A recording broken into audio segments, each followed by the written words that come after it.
നമസ്കാരം. ലോക്സഭാ തെരഞ്ഞെടുപ്പ് അടുക്കവേ ജാർഖണ്ഡിൽ കോൺഗ്രസിന് കരുത്തേകി സംസ്ഥാനത്തെ പ്രമുഖ ബി.ജെ.പി. നേതാവും മുൻ എം.പിയുമായ രാംലാൽ ചൗധരി പാർട്ടി വിട്ട് കോൺഗ്രസിൽ ചേർന്നു.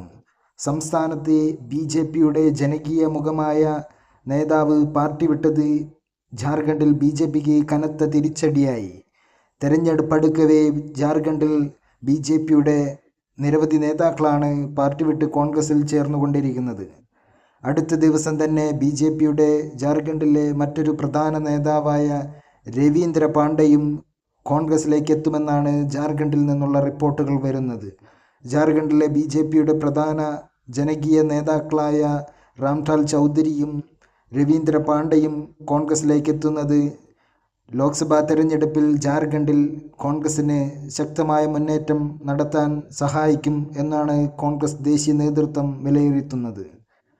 കോൺഗ്രസിലേക്കുള്ള ബി.ജെ.പി. നേതാക്കളുടെ പ്രവേശനം തീർത്തും ദുർബലപ്പെടുത്തുകയാണ് ജാർഖണ്ഡിൽ ബി.ജെ.പിയെ.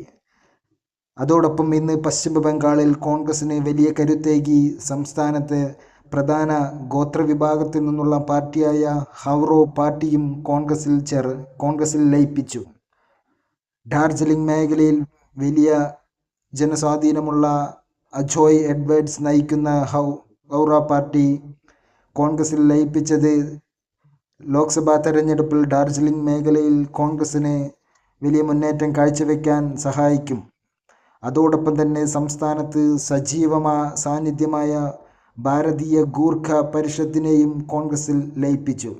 സംഘടനയുടെ നേതാവായ മുനീഷ് താങ്വെയാണ് തൻ്റെ സംഘടനയെ കോൺഗ്രസിൽ ലയിപ്പിച്ചത്.